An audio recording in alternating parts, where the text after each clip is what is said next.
Welcome back to the podcast. Roll the intro.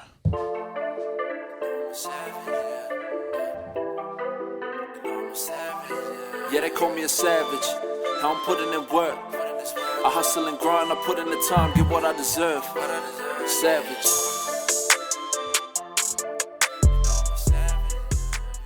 Hey, bro. Morning, brother. Bit of Q&A today. Yeah, man. Put out on our Instagrams. Couple of questions, couple of answers. Some really good questions. So we're going to go through them. We got diet, bit of poor me attitude, podcast barriers, and then coaching NRL players, and then maybe some quick fires at the end. So hopefully it all comes together nicely. Mecca. Starting with diet. So we got a couple of diet questions. So we got carnivore tips. We got how to stay focused with diet. We got what is the optimal diet for rugby players. So it is a bit of a question. What do you got? Another carnivore diets, carnivore tips. Diet, so carnivore tips. What we actually do, or what I do, what you do. Lead me off, Mr. Fucking Fasting Let's Man. go, bro. So third day of the fast, first off. So I'm feeling pretty good, guys. But as to what I enjoy most of, and it would be, I would say it's an animal-based diet or a carnivore, so to speak. You know, it's all the same to me anyway. But the reasons being? For me, simple. Like, it's simple, it's effective. Like, I don't fucking need to think too much about cooking, preparing. It's just go to the fridge, grab out a tray of meat, and then just put it on the barbecue. That's why I really, really enjoy doing it, bro. So No calorie counting. No calorie counting. You know, like there's a system that, you know, I learned off you. Depending on how much weight you are is dependent on how much meat you eat, all that sort of stuff. But I just got a feeling, man. You know, if I'm feeling a little bit low on energy, I'll whack a couple eggs in there. I'll put some cheese on my meat. If I'm feeling good, then I'll just stick straight to red meat. That being said, I'm the type of person who likes to enjoy their food. So weekends, I might get some seafood in me as well. So during the week, Monday to Friday, red meat based. And then on the weekends, I'll have some seafood or some white meat. That's pretty much it, really. Yeah, the main thing people don't like about carnivore is just basic, eh? Mm-hmm. So, but that's what we like about it. So each into their own. So usually it's about 1 to 1.5 kilos of meat a day. If you're around 100, you can probably get up to 2. Yep. Because you're a bit bigger and heavier. If you're under, then under. But I find if you can eat that much, it's a lot of meat. I think there's a lot of people that might be scared of it because of the reaction that the body has. People go into diarrhea. Yeah, do you? I do. I don't. Really? No. Oh, you're lucky. My stomach's just straight because I've fed myself too much shit over the years. Keto anyway, flu? bro. Do you get the keto flu? Not really, bro. I just fuck, you're optimized for it. Yeah. I do. I get keto flu. I feel super good, and then I'm just like bang, and I'm like, okay. Well, I remember through that stage. I remember when you said to me once that you get that magnesium sort of tangy tasting in your mouth, and I never felt it until I really started diving into fasting, which is what I'm doing now. And then I just start smelly breath. Smelly breath. Yeah, you can bro. taste when you're just in ketosis. Eh? Yeah. But and then you feel mad, bro. Feels like you had 5 coffees. Straight up. And I just probably on the back of this, with the fast that I'm doing right now, it's someone might be able to actually give us some pointers on it, but on my third day in, I'm feeling really good with my swelling because I'm training a bit harder than I was, a couple of weeks ago. I started feeling some swelling, so that's the reason why I started doing this fast. And fuck, I feel grouse, bro. So if anyone can give me some information, bro, I'd happily loved it. And would you recommend it for rugby players? I know Sandal Earl went and done carnivore through the season. And he felt fine. I didn't personally speak to him, but from what he said about it, he was fine. If you do it properly, you'll... Yeah. There's information out there, bro. Yeah. I think if you go on to Instagram, there's a guy called, I think it's Origin Nutrition. He's from that Bali. Yeah, he's really good at explaining that side of the ball. I think he gave Quade Cooper, Sonny Bill, and all those types of guys the protocols of how he does it. Yeah. He's just got to keep your fucking water intake up. He puts a bit of sourdough bread in there too. Oysters and stuff like that. He's refined it and he's really dove deep into it. Origin Nutrition. You get some good food over in Bali too, bro. So I've never been to Bali. Fucking cracker. What other sort of diet? How do you stay focused? It's easy how we do it, but if you're gonna go on a diet, to stay focused, bro. Like what we always say, make a plan. What's your plan? Whether it's losing some fat, whether it's weight loss, I should say. making a plan for however long, and then just sort of working backwards from there. How many meals you need to have throughout the week, what those meals are. Make sure you're getting your shopping list done. Make sure you're preparing your food. And like I always say, always prepare your shit on a Sunday so that when you go into your week, you're not fucking guessing with your meals, not guessing with, oh my God, there's so much time that I'm losing here because I'm preparing here. So making a plan is super important, and then just executing a plan. And always the week ends, always sort of like, you know, what worked this week, what doesn't work, what can I change up in my diet, what can I add, subtract. Yeah, you got to put some effort towards it. Yeah, like, bro. You can't just be like, Yeah. it's not going to be easy peasy at the start. But Like, eventually will be. I'll be honest, bro. Like, I'm at a point now where I know that if I'm going to go carnivore for a good 21-day period, I just go straight down to the shopping centre and straight to the meat section, and I just fucking load up for my week. Yeah. And then I'm prepared because I know all I need to do is put whack of butter on the pan and just fucking put my meat on there. But if you're not like me and you're still learning this sort of shit, then I would say, one, start gaining some knowledge, which will mean you go on YouTube and Google and all that sort of shit, and asking questions. And then two, just making a plan out for your week. Yeah, and on the long lines of carnivore diet, just try, if you want an easy, simple places, do 500 grams at lunch, fast breakfast, 500 grams at lunch, 500 grams at dinner, and then see how you feel. Because you're doing mince, bro? Yeah, I just did ground beef Ooh, mince. Ground beef mince. Simple. Yeah, a bit of onion in that. I don't go too strict. There's obviously spectrums of the carnivore diet where people go super strict, only red meat and salt. Yep. And then there's, add in a bit of eggs and stuff like that as well to it. Yep. Which is sort of my style. I have boiled eggs as some snacks. A lot of salt. You need to keep the electrolytes up and all that. So. What about the old raw meat, bro? Oh, I couldn't handle it. Didn't you do the mince for a while? That was all right, but I don't think I was actually doing carnivore then. But when I do carnivore and I eat raw meat, it just goes straight through me. Yeah. The old belly. The belly doesn't like it. Mean. And if you want to stay focused and you find yourself that you can't, easiest way is to buy accountability. Yes. Hire a diet coach. Yes. I don't know, they're about 80 to 150. I've heard up to 200 a week. Yes. That's going to hold you accountable. Invest in yourself. Invest in your health. Exactly. There's about it on diet. Yeah, that's a bit of it, bro. Sweet. Poor me, that's on your page. Yo. So when did your mind shift from poor me to for me? What was the experience? You go on that. Me first? All right. I don't know what he's mean. For me. I think it was when I was at the gym at ATG HQ. So when I left Maryland's after footy and went out to the gym with the bro, I was still training the general population, obviously owning a gym.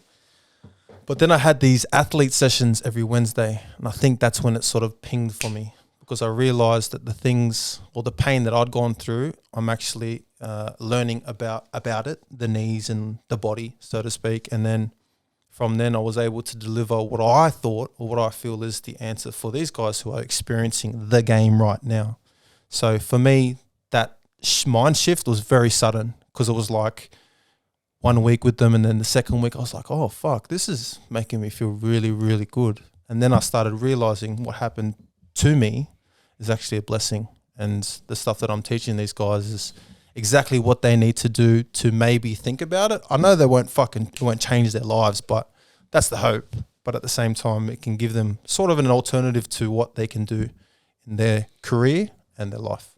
He's the ex-footy player? Yeah, Makita. St. George? St. George. Yes, so I think a lot of footy players underestimate all that footy training and experience that you've gone through. You have a lot of skills there, and it's sort of just unlocking it. I sort of took my time to unlock it through training.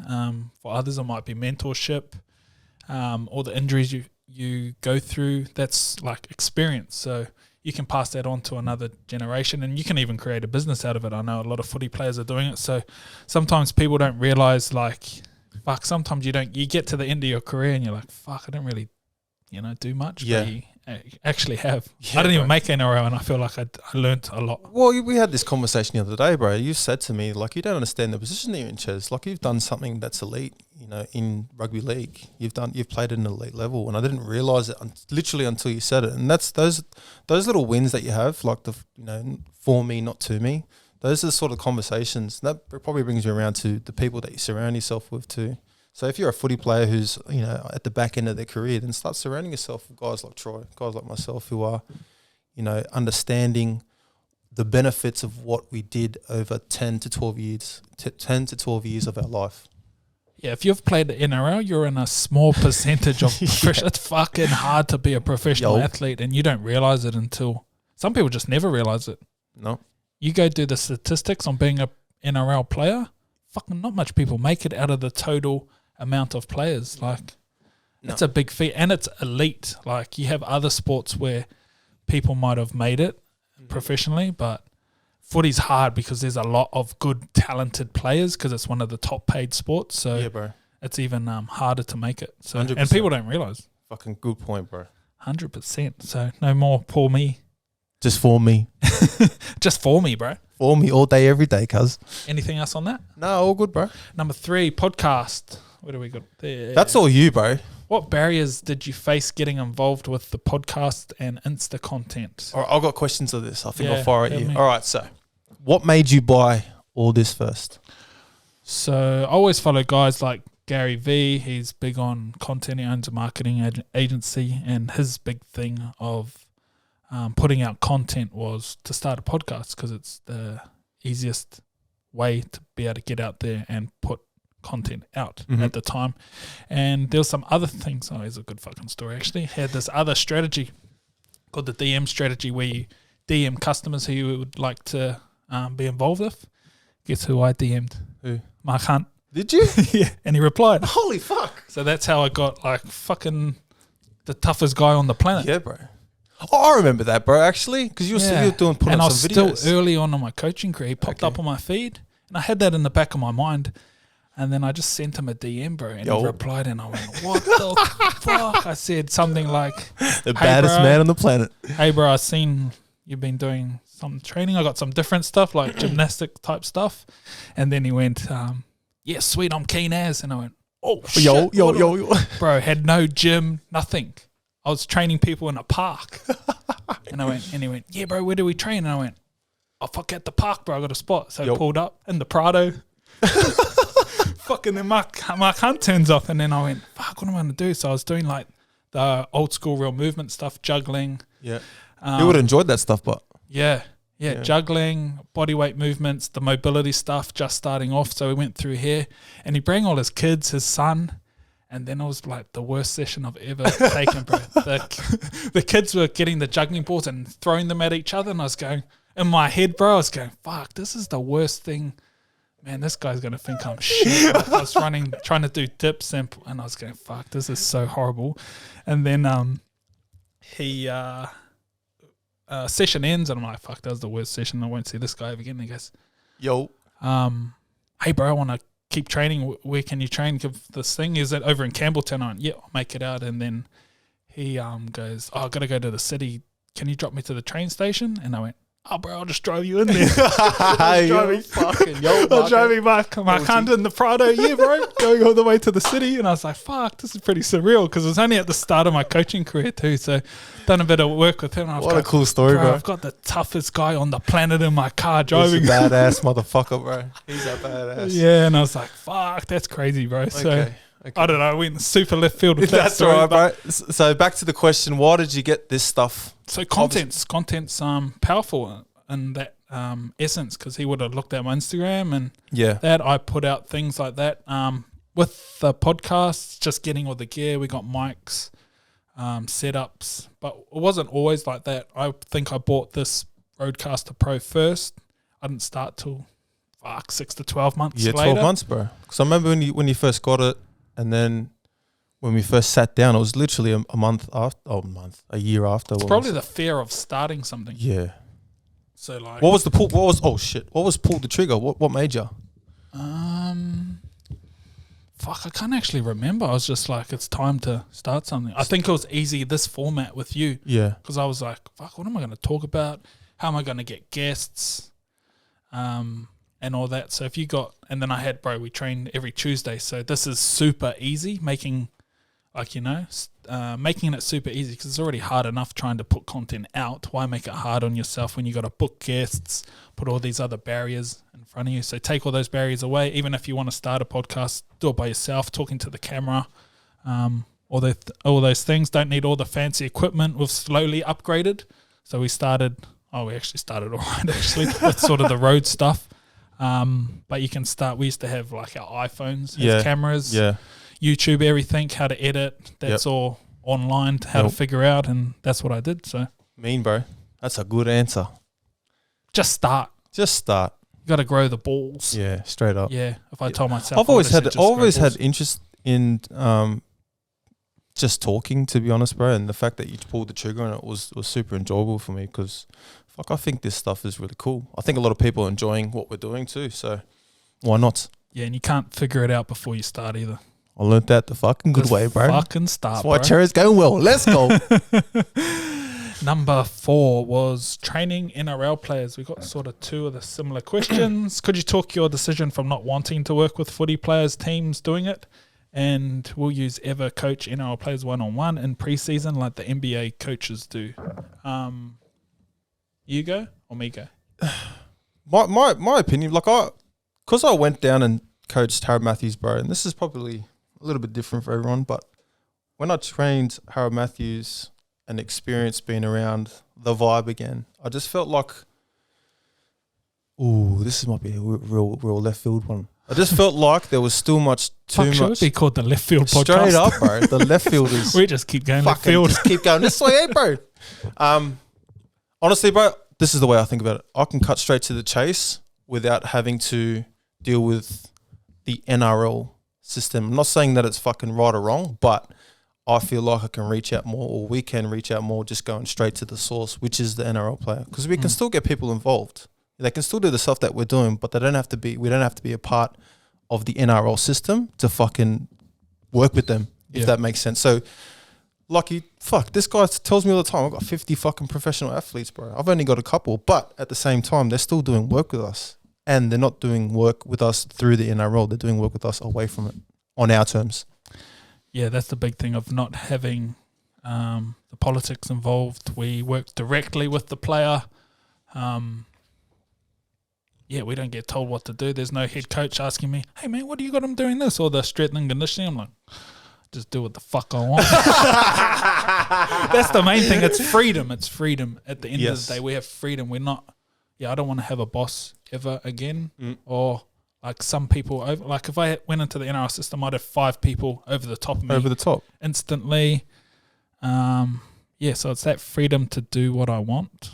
Is probably the biggest thing. You can't put a cost on that in my eyes. 100%, bro. If I had to go into an NRL, it'd be I'm the top dog. No one tells me what to do. Well, that brings us back to that conversation that we had. What would we do if we go and took over an NRL team? You know, there's a difference now. So that question's talking like we're coming in on behalf of the NRL. Nah, fuck that. Yeah, and I did a real cool thing when I first started off. I think online changes the game for us because the reach that it has and the directness, it cuts out all the middlemen.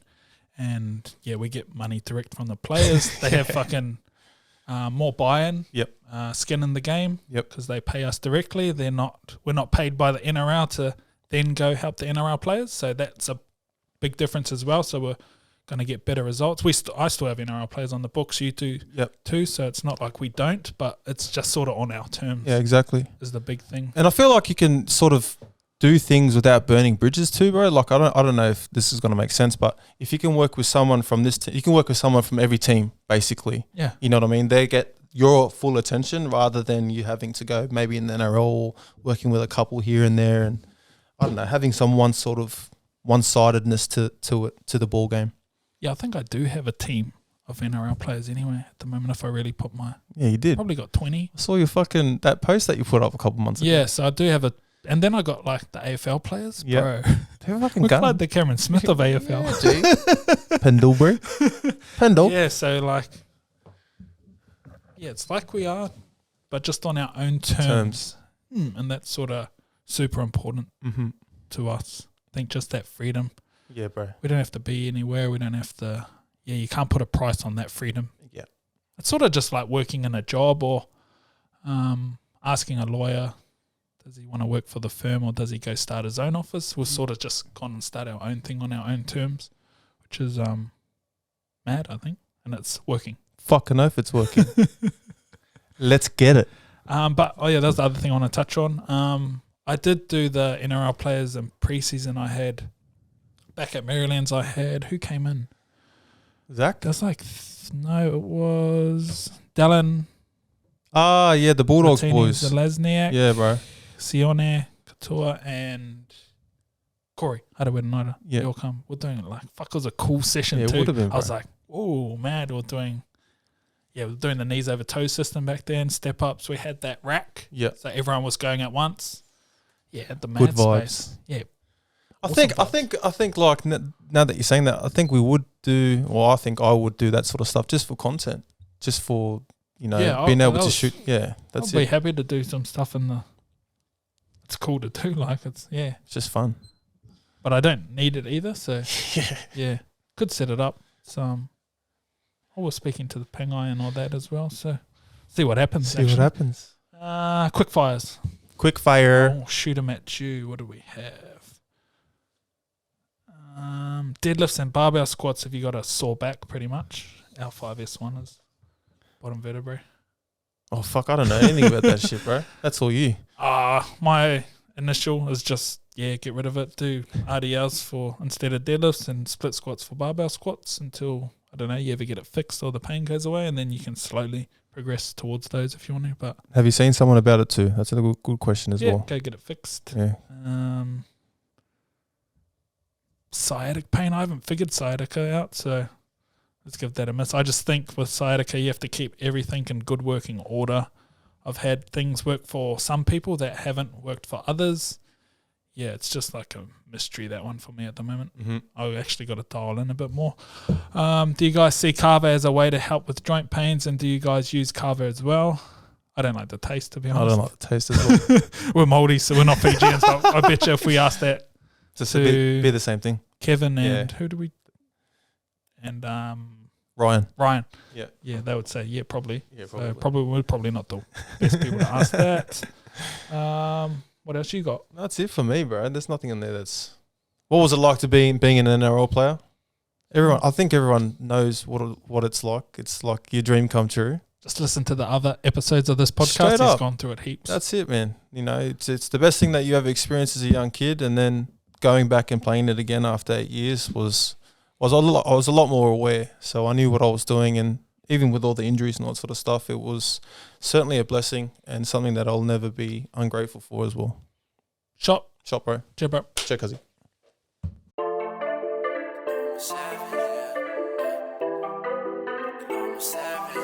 Yeah, they call me a savage. How I'm putting in work. I hustle and grind, I put in the time, get what I deserve. Savage.